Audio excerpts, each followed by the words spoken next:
욥은 큰 고난을 만났습니다. 엄청난 재산을 다 잃어버렸습니다. 10명의 자녀가 하루아침에 다 죽어버렸습니다. 그 너무나 큰 사건 앞에서 그는 슬프고 괴로워서 옷을 찢고 머리를 밀고 땅에 엎드려 통곡합니다. 그런데 욥의 위대함은 그 엎드린 자리에서 하나님을 예배하는 것입니다. 예배하는 가운데 하나님은 그 고난 속에 욥으로 깨닫게 해주셨습니다. 뭘 깨달았습니까? 지난 시간에 나누었죠. 지금까지 내가 가졌던 모든 것, 그 모든 것에 대한 본래성, 또 미래성, 주도권에 대하여 깨닫습니다.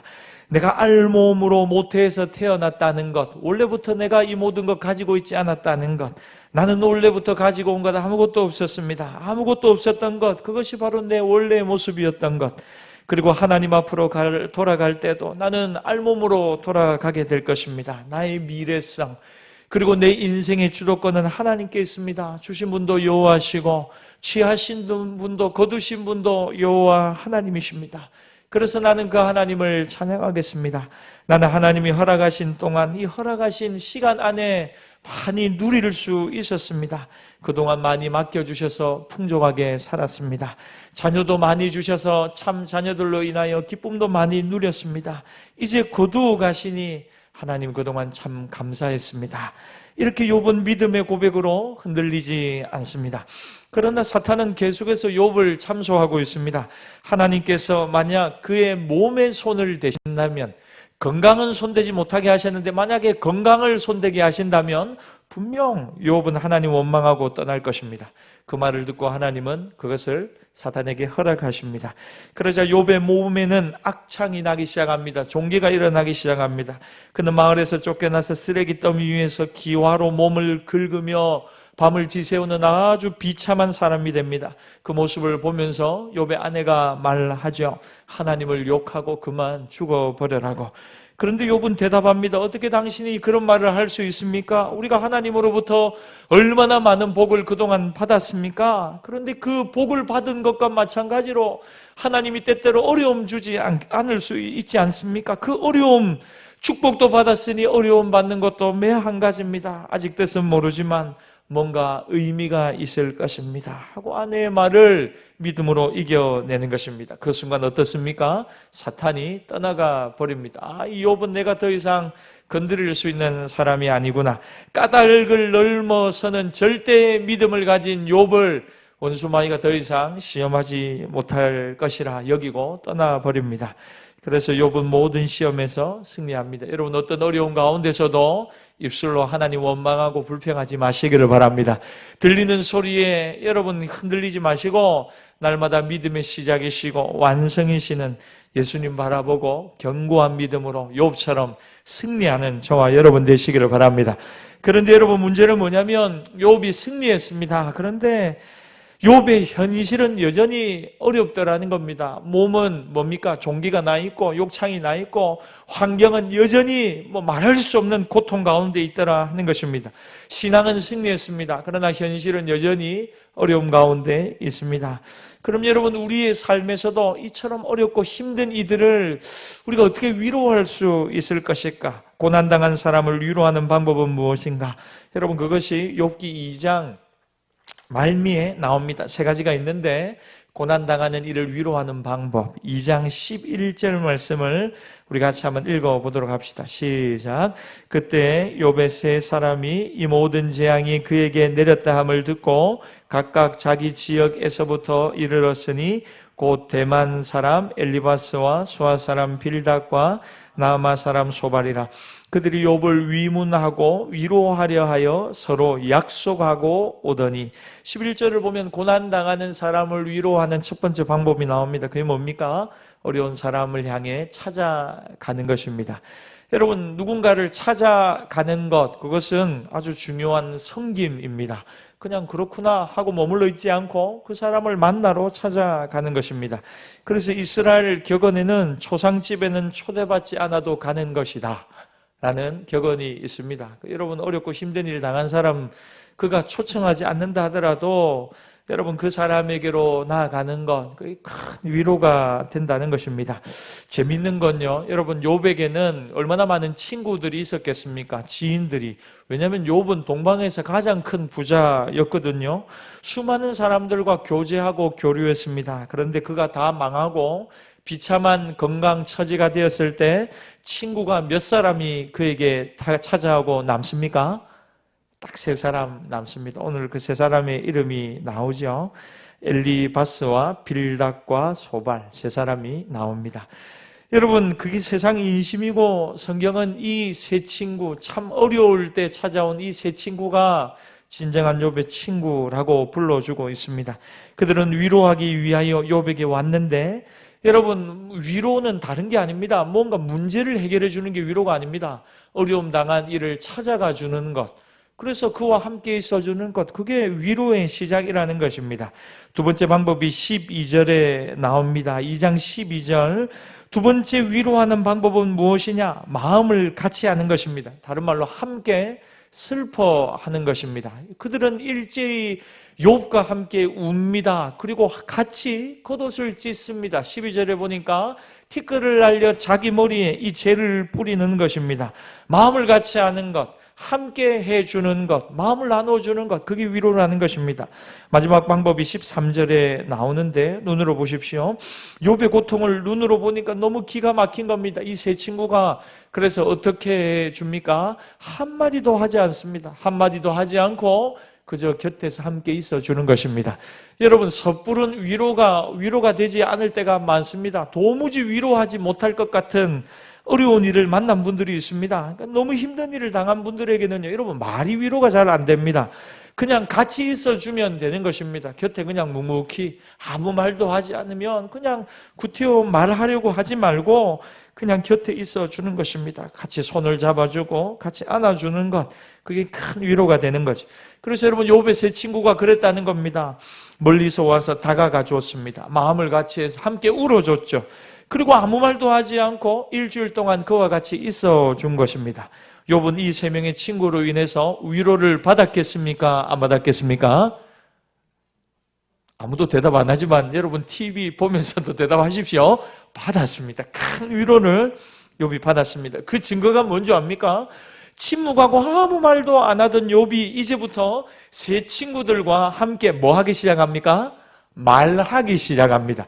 여러분, 우리가 너무 큰 충격을 받으면 말이 안 나옵니다. 찬양도 안 나오고 기도도 안 나옵니다.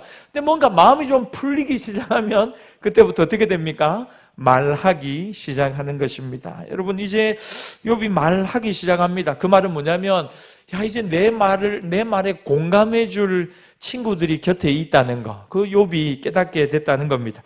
내가 이제 무슨 말을 해도 들어줄 수 있는 친구들이 있구나 하고 이제 욥이 넋두리를 하기 시작하는 것입니다.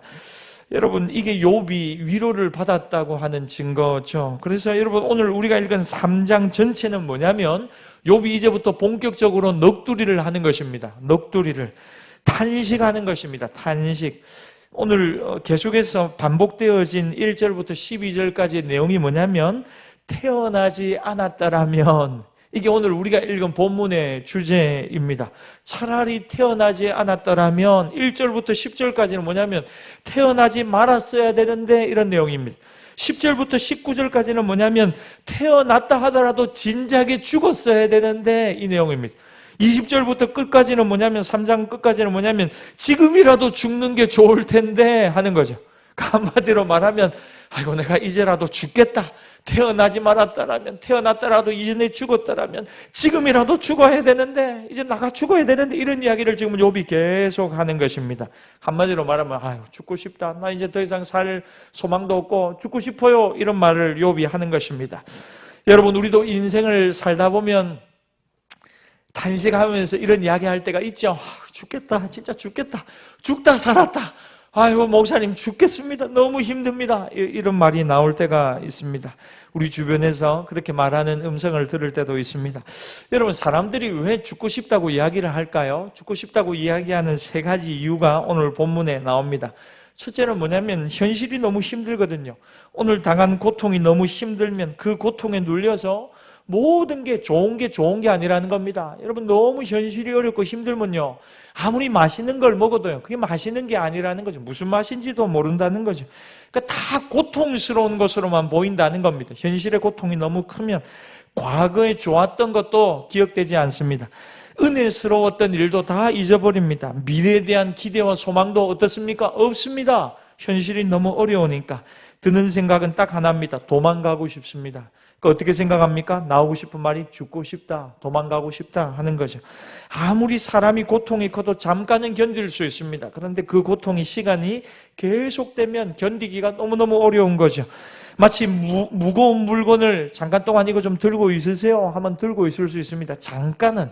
근데 여러분, 하루 종일 아침부터 밤 12시까지 그거 들고 있으라고 하면요, 도무지 들고 있을 수가 없습니다. 내가 볼 때는 잠깐인 것 같은데, 저 사람이, 고통당하는 사람이 느끼는 체감은 뭐냐면요, 너무 긴 시간이라는 거죠. 이게 너무 힘들더라는 거죠. 우리 젊은이들이 군대에 갑니다. 군대 가면 우리는 어떻습니까? 야, 벌써 제대할 때가 됐냐 싶은데, 군대에 들어가 있는 친구들은 어떻습니까? 하루하루가 견디기 너무 힘들더라는 거죠. 카운트다운 하면서 막 하루하루를 막 지우고 있으면서도 시간이 너무나 안 간다 하는 거죠. 여러분, 어떤 마음이 듭니까? 이 시간이 너무 고통스럽고 견디기 어렵다는 겁니다. 사람이란 그처럼 약한 존재입니다.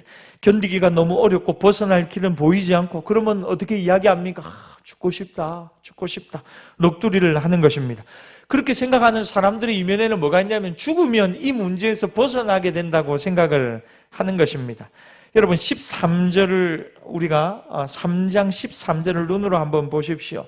죽으면 어떻게 된다고 생각을 하냐면요, 13절 이하로 쭉 한번 찾아봐 주세요.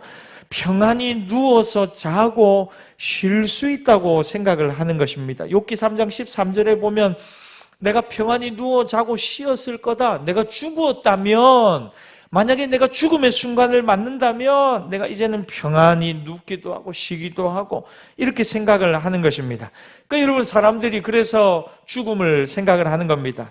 두 번째는 17절에 나오는데, 17절에 보면 왜 죽음을 원하는가 사람들이 생각합니다. 17절에 보면 뭐가 나오냐면, 내 고통도 사라지고 피곤함도 사라지고 나를 괴롭히는 사람도 사라지기 때문에, 그래서 죽으면 좋겠다고 생각을 하는 것입니다.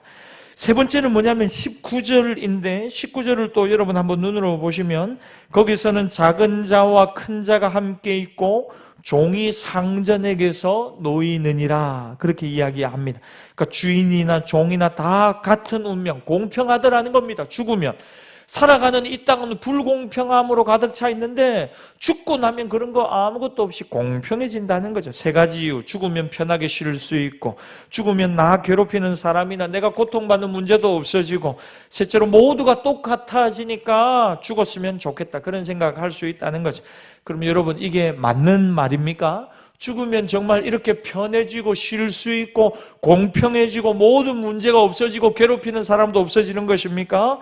여러분, 절대로 아닙니다. 그 사람들의 자기 생각이고 추측에 불과하고 기대일 뿐입니다. 성경은 죽음에 대해서 뭐라고 이야기합니까? 죽음 후에는 준엄한 심판이 기다리고 있다고 이야기합니다. 그러니까 여러분, 죽음은 그냥 넘어갈 수 있는 것이 아니라는 겁니다. 죽음은 심각한 것입니다. 죽으면 다 끝나는 거 아닙니까? 쉴 수도 있고 고생도 안 하고, 아닙니다. 여러분, 그래서 죽음을 미워하는 사람들이 많은데 절대로 그렇지 않습니다. 많은 사람들이 죽음을 미워하면서 굉장히 생명을 여러분 간단하게 생각합니다. 우습게 합니다. 성경은 절대로 그렇게 이야기하지 않습니다. 여러분, 극단적인 선택을 하는 사람들의 심리에는 뭐가 있냐면, 여기가 너무 힘들기 때문에 이 극단적인 선택을 통해서, 자살을 통해서 내가 이 문제에서 다 벗어나리라, 그리고는 막 유서를 씁니다. 여러분, 큰 착각입니다. 벗어날 수 있는 것이 아닙니다.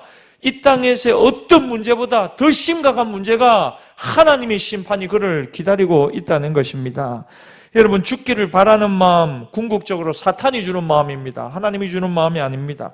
너무 힘들 때 한 번씩, 가끔씩 여러분들도 믿음의 백성이지만 그런 생각 하잖아요. 나 그냥 콱 죽었으면 좋겠다. 너무 힘들다. 너무 마음이 어렵다. 죽고 싶다는 마음을 그러나 계속해서 품게 하는 것, 그거 사단의 역사라는 것입니다. 사람들은 절망에서 탈출하는 마지막 수단이 자신의 목숨을 끊는 거라고 생각하는데 여러분 그렇지 않습니다. 생명은 하나님의 선물입니다. 거기에 대해서 나 스스로가 도전하는 것, 그게 바로 자기 목숨을 끊는 것입니다. 이 꼴 저 꼴 다 보기 싫어서 죽으면 다 끝나는 것 아닙니까? 아닙니다. 그건 사탄이 욥의 아내를 통해서 욥에게 하는, 여러분 미혹하는 말이죠. 죽어야겠다는 생각은 사탄의 미혹입니다. 하나님 욕하고 죽어라. 이게 지금 사탄이 욥의 아내를 통해서 하는 말입니다. 내 마음에 자꾸만 죽음의 유혹이 든다. 죽음의 생각이 자꾸 든다. 죽고 싶다. 이런 생각이 든다. 어떻게 해야 됩니까? 나사렛 예수 이름으로 명하노니 모든 극단적인 생각은 떠나갈지어다. 사탄이 주는 어둠의 생각은, 부정적인 생각은 떠나갈지어다. 여러분 이건 영적인 문제라는 것입니다. 내 주변에 누군가 이런 말을 하고 있고 그 생각에 붙들려 있다면 여러분 우리가 기도해 줘야 합니다. 정말 우리가 죽고 싶은 마음이 들 때 어떻게 해야 하느냐? 오늘 본문에 세 가지를 이야기합니다. 세 가지를. 여러분 이 세 가지를 붙들고 우리의 삶 가운데 닥치는 고난과 어려움 가운데서도 넉넉히 승리할 수 있는 저와 여러분들이 다 되시기를 축복합니다. 첫째는 여러분 어려움 가운데 고난의 의미가 있다는 사실을 기억해야 합니다. 여러분 이 고난 속에 의미가 있다는 것 우리가 믿어야 합니다. 욥이 지금 참 어려운 것은 무엇 때문입니까? 사건 자체가 힘든 것도 있습니다. 여러분 그러나 이 고난이 왜 자기에게 닥쳤는가 이유를 모르는 것입니다. 만약에 이 이유를 알았다면 욥이 하늘에서 오늘 욥기 1장과 2장에서 이루어진 이 하나님의 천상회의를 들었다면, 알고 있었다면 욥은 정말 쉽게 이길 수 있었을 것입니다. 그런데 이유를 알지 못하는 것입니다. 그래서 욥이 힘듭니다. 하나님이 지금 욥에게 바라시는 것은 뭡니까? 욥이 그 고난을 그냥 잘 견뎌내는 것입니다. 그 시간을 원망하거나 불평하지 않고 역전되지 않는다 할지라도 묵묵히 하나님 바라보면서 그 시간을 이겨내는 것, 그게 하나님이 영광 받으시는 최고의 길이고 악한 세력에 대해 승리하는 것입니다. 고난과 역경 속에서도 마치 소금처럼 견디고 버티는 것입니다. 오늘도 우리가 좀 전에 찬양했지만 여러분 크신 계획 알 수 없고 작은 고난에 지쳐도 죽게 묶인 나의 모든 삶 버티고 견디게 하시네. 하나님이 우리에게 바라시는 게 뭡니까? 믿음 가운데 원망하고 불평하고 세상 견눈질하지 않고 버티라는 것입니다. 말씀 붙들고 인내하라는 것입니다. 하나님이 욥을 통해 받고 싶은 영광과 승리가 바로 그것이라는 것이죠. 나는 모르지만 하나님께는 이 고난의 이유가 반드시 있다. 나는 그 사실을 믿노라. 그래서 여러분 우리가 아주 힘들 때 나는 모르지만 하나님은 실수하지 않고 나를 인도해 가고 계시다. 이 믿음 가운데 든든히 세워지기를 축복합니다. 둘째로, 그렇다면 이 고난의 이유를 우리가 어떻게 알 수 있느냐 하는 것입니다. 여러분 하나님이 말씀으로 우리를 인도해 감을 믿으시기 바랍니다. 고난의 이유를 우리가 어떻게 알 수 있습니까? 하나님은 말씀 가운데 깨닫게 하십니다. 그래서 고난의 때 우리가 정말 붙들어야 될 것은 뭐라고요? 하나님의 말씀이라는 것입니다. 고난 중에 있을 때 말씀을 꼭 붙들어야 됩니다. 왜요? 하나님은 말씀으로 그 고난의 이유를 깨닫게 하시고, 말씀으로 내 모습 보게 하시고, 말씀으로 고난당하는 저와 여러분의 심령을 위로하시고 견고하게 하셔서 흔들림 없이 이 믿음의 길을 완주하게 하는 것입니다. 고난의 때에는 뭘 해야 된다고요? 하나님의 말씀을 붙잡아야 된다는 것입니다. 캄캄한 밤입니다. 한치 앞을 볼 수 없는 칠흑 같은 어둠이 우리 주변을 가득 채우고 있습니다. 여러분 그런데 갑자기 번개불이 번쩍하고 비칩니다. 번개불이. 여러분 번개가 쫙 칩니다. 그럼 어떻게 됩니까? 칠흑 같은 어둠 속에서도 번쩍하면서 한순간 앞길이 쫙 보이는 것입니다. 그리고 다시 어떻게 됩니까? 깜깜하죠. 여러분 하나님의 말씀이 이와 같다는 것입니다. 내가 어디로 가는지 뭘 해야 되는지 잘 모릅니다. 저는 여러분 자신 있게 이게 바로 하나님의 뜻이고 하나님의 응답입니다. 저는 응답받았습니다. 이렇게 말하는 분들 가끔 무섭더만요. 어떻게 그렇게 하나님의 뜻을 잘 알 수 있는가요? 심지어 하나님의 뜻이 막 이랬다 저랬다 바뀔 때가 얼마나 많은지 몰라요. 여러분 하나님은요 우리를 분명히 말씀으로 인도하세요. 근데 여러분 하나님은 우리를 어떻게 인도하시냐면요 조심조심 우리가 신중하게, 하나님 이게 정말 하나님의 뜻입니까? 저는 두렵습니까? 혹시나 내가 생각하고 내가 주장하고 내가 바라보는 이것이 하나님의 뜻이 아닌지 긴지 참 저는 두렵습니다. 하나님 저를 인도해 주십시오. 간절하게 하나님 말씀 붙들고 기도하죠. 그러면 하나님이 한 걸음 한 걸음 인도해 주시더만요. 마치 막 서치라이트가 쫙 비춰가지고 민호야 이 길이다. 그런 적은 한 번도 없는 것 같아요. 두렵고 떨리는 마음으로 이 길입니까? 이 길입니까? 하나님 어떻게 해야 됩니까? 한 걸음 한 걸음 조심스럽게 내디딜 때마다 하나님이 한 걸음 한 걸음 인도해 주실 때가 많더라고요. 사랑하는 여러분, 하나님의 말씀을 그래서 우리가 어떻게 해야 됩니까? 매일매일 붙들어야 합니다. 하나님의 말씀을 매일 매순간 매일의 만나를 통해서 살아가듯이 매일의 하나님의 말씀이 저와 여러분을 인도하시기를 소망합니다. 목사님 지난 한 주 말씀 잘 들었습니다. 지난 한 주, 일주일 훅 지났잖아요. 그럼 여러분 지난 월, 화, 수는 또 어떻게 사셨습니까? 어떻게 사셨어요? 하나님의 말씀이 매 순간순간 우리를 인도해 간다는 것입니다. 여러분 욥기 1장과 2장을 보면요, 이 천상의 회의의 장면이 나오잖아요. 근데 욥은 그걸 몰라요. 근데 욥기 1장, 2장을 먼저 우리에게 보여주시는 이유가 뭡니까? 너는 모르지만, 욥아, 너는 모르지만 너를 향한 높은 뜻이 있다. 너는 지금 그것을 잘 깨닫지 못하고 있지만 이미 내가 너를 향한 계획과 뜻을 가지고 이 어려움 가운데로 인도하고 있다는 것입니다. 여러분, 하나님은 더 높은 뜻과 부르심 가운데 우리를 바라보고 부르고 계심을 믿으시기 바랍니다. 요즘 기생충이라고 하는 영화에 보면 이런 대사가 유행하더라고요. 너는 다 계획이 있구나. 이런 대사 있지요. 너는 다 계획이 있구나. 그 아버지가 송강호가 그 아들에게 하는 말이죠. 사기칠 계획이 다 있는데 너는 다 계획이 있군. 여러분, 이 말을 우리가 하나님 앞에 믿음으로 고백할 수 있는 것입니다. 뭡니까? 하나님은 다 계획이 있는 줄 믿습니다. 하나님, 저는 잘 모릅니다. 무슨 계획인지. 그래서 왜 이리 어렵고 힘든 일들이 일어나고 있는지. 그러나 하나님은 분명한 계획 가운데 우리를 인도하고 계심을 저는 믿습니다. 여러분, 마지막 때 이 고난의 때 뭘 해야 합니까? 자기의 마음을 하나님 앞에 다 쏟아내야 합니다. 자기의 어려움을 하나님 말씀 붙들고 다 나와 고백해야 합니다. 토로해야 합니다.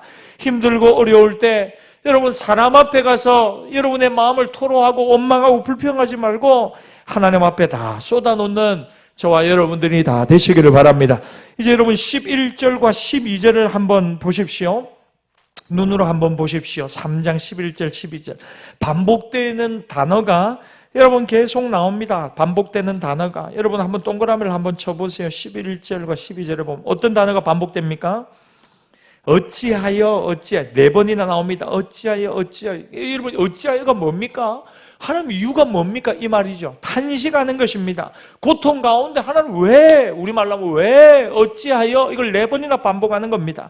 그러니까 여러분, 성경이 이야기하는 건 뭡니까? 욥이 하나님 앞에 나와서 하나님 왜 이렇습니까? 하나님 어찌해서 이렇습니까? 하나님 앞에 탄식을 쏟아 넣는 것입니다.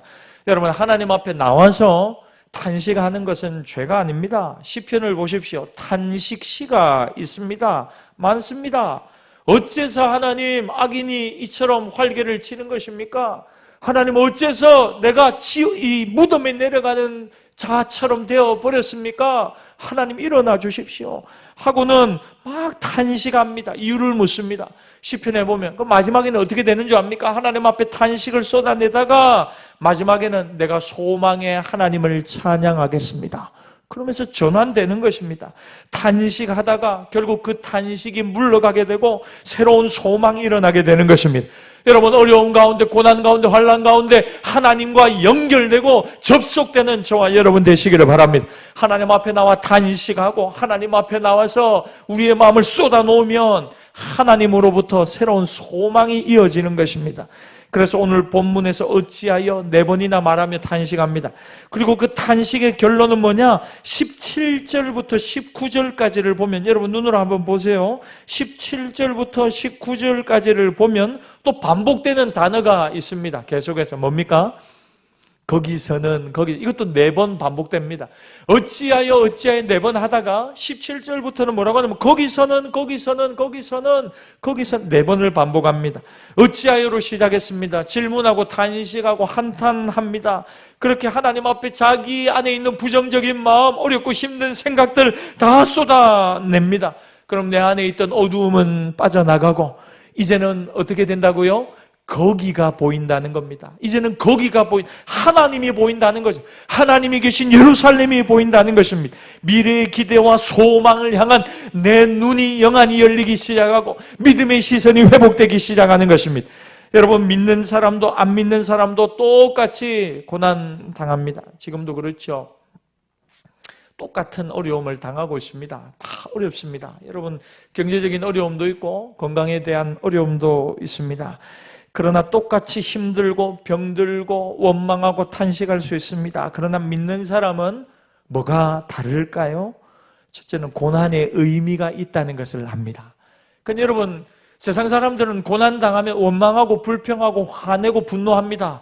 예수 믿는 사람은 고난 가운데 어떻습니까? 이 고난에는 분명한 하나님의 뜻이 있음을 고백합니다. 그게 뭡니까, 목사님? 저도 잘 모르겠습니다. 그러나 하나님은 말씀으로 깨닫게 해주십니다. 겸손하라는 것입니다. 나 스스로의 모습을 되살피라는 것입니다. 지난 주일에도 설교했지만 하나님 말씀을 의지하지 않고 교회 안에 들어와 있는 황금 송아지, 물질주의, 나의 성공만을 바라보고 살아갔던 거, 교만했던 거 이제 다 내려놓고 겸손하게 겸비된 모습으로 하나님 앞에 서라는 것입니다. 예수 믿는 사람들은 고난의 의미를 깨닫습니다.